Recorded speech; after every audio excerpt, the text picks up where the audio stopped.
The smell of instant noodles and stale hit me the moment I stepped into Jiejun's apartment. It was a stark contrast to the neat, orderly life I tried to maintain. He was sitting on the floor, surrounded by crumpled lottery tickets and overdue bills, his head in his hands. He looked up, his eyes bloodshot and filled with a desperation. I knew all too well. This wasn't the first time. He'd been down this road before, a path paved with broken promises and the allure of a quick win. I came here to check on him, to see if he was eating properly, but what I found was a disaster far worse than I'd imagined. "Brother," he mumbled, his voice hoarse. "You're here." He didn't get up. He just stared at the pile of papers, a mountain of debt that seemed to be crushing him. I walked over and picked up a notice. The numbers were staggering. My heart sank. How could he have let it get this bad? All the hard work, the extra shifts I'd been putting in to save for our parents' retirement, for our future, it all felt like it was dissolving into thin air right before my eyes. "Jiejun, what is this? What have you done?" My voice was colder than I intended, but the shock and anger were boiling inside me. He finally looked at me, tears welling up. "I'm sorry, brother. I thought I could win it back. I just needed one lucky break. I swear I was so close." It was always the same story. So close. The gambler's eternal mantra. He started begging, crawling towards me on his knees, clutching at my pants like a drowning man grasping for a life raft. "Please, Jieming, you have to help me. Just this one last time. I'll pay you back. I swear. I'll do anything. They're going to hurt me if I don't pay." His words, thick with fear, sent a chill down my spine. I wanted to scream, to shake him, to tell him to grow up and face the consequences of his actions. But looking at his pathetic, terrified face, he was still my little brother, the same boy I used to protect from bullies in the schoolyard. My mind was a battlefield. On one side was logic, responsibility, my duty to my wife Xiaoling, and our aging parents. We had a plan, a carefully constructed future. This was a wrecking ball aimed right at it. On the other side was a lifetime of brotherly instinct, a deep-seated need to protect him, no matter how reckless he was. When I got home, the tension was so thick you could cut it with a knife. Xiaoling knew something was wrong the second she saw my face. I didn't have to say a word. I sat her down and told her everything. Her expression hardened with every detail I shared. Her response was immediate and unflinching. "No, Jieming, absolutely not. We're not giving him another cent." She stood up and started pacing the living room, her arms crossed. "We've been down this road how many times? Giving him money doesn't help him. It enables him. He's a grown man. He has to learn to take responsibility for his own life. We have your parents to think about. Their medical bills aren't going to pay themselves."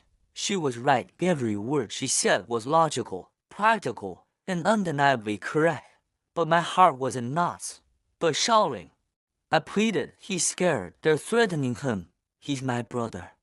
She stopped pacing and looked at me, her eyes softening slightly but her resolve unbroken. "I know he's your brother, and I'm sorry he's in this mess. But throwing our life savings into a black hole of his making isn't the answer. It will never be enough. When does it end, Jieming? When we have nothing left." We argued late into the night, our voices rising and falling, a familiar, painful dance of her practicality against my conflicted heart. I went to bed that night with a stone in my stomach, her words echoing in my ears. "He must take responsibility." The next day, my phone rang. It was Mom. Her voice was frail, trembling with worry. "Jieming, I just spoke to your brother. He told me everything. You have to help him, son. Please." I could hear her start to cry, and each sob was like a dagger in my chest. I tried to explain the situation, to tell her about our savings, about Xiaoling's valid concerns. But she wouldn't hear it. "He's your brother. He's my son. We can't just abandon him. What kind of family would we be if we let something terrible happen to him? Your father and I don't need much. We can get by. But Jiejun, he needs you right now. Her words were a tidal wave of guilt, washing over the logical arguments Xiaoling had built. He's also my son. That sentence rang in my head, over and over.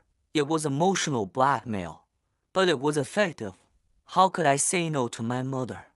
How could I live with myself if something happened to Jiejun and I had stood by and done nothing? The image of my mother, old and frail, crying over her youngest son, was more than I could bear. My resolve crumbled. I was trapped between my wife's sensible objections and my mother's desperate plea, between my head and my heart, and in that moment, my heart heavy with guilt and fear. That night, I waited until Xiaoling was fast asleep. Her rhythmic breathing was the only sound in the quiet house. I crept out of bed, my heart pounding in my chest as if I were a common thief. I grabbed my phone from the nightstand, the screen glow feeling like a spotlight in the darkness.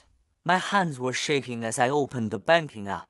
I knew this was a betrayal of the trust Xiaoling and I had built, a betrayal of our shared future. Every tap on the screen felt like a small act of sabotage. I found Jiejun's name in my contacts, entered the amount of sum so large it made me physically ill to look at and hesitated for a long moment. My mother's crying face flashed in my mind. Then, my brother's terrified one.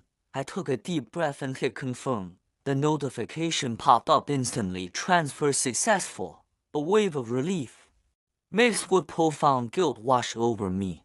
I had put out the immediate fire, but I knew I had just lit a much larger, more destructive one right in my own home. I deleted the notification, closed the app, and slipped back into bed, careful not to wake Xiaoling. I lay there for hours, staring at the ceiling, my mind racing. I had made my choice. I had chosen my brother, my mother, my blood, over my wife's trust. I told myself it was for the best, that I would make it up to her, that I'd work harder, save more. But deep down, I knew that some things, once broken, can never be fully repaired. A few days passed. A strange, tense quiet settled over our home. I was overly attentive, trying to cover my guilt with kindness. But Xiaoling was distant. She was polite, but the warmth was gone. I think she sensed something was off, but she didn't press me. Maybe she was giving me the space to confess. But I was a coward. I couldn't bring myself to tell her. Then came the evening I'll never forget. I was in the shower when I heard her call my name. Her voice was flat, devoid of emotion. It was a tone I had never heard from her before, and it terrified me. I walked into the living room, a towel wrapped around my waist. She was sitting on the sofa, holding her phone. My phone. I must have left it on the coffee table. She didn't look at me. She just stared at the screen, her thumb scrolling slowly.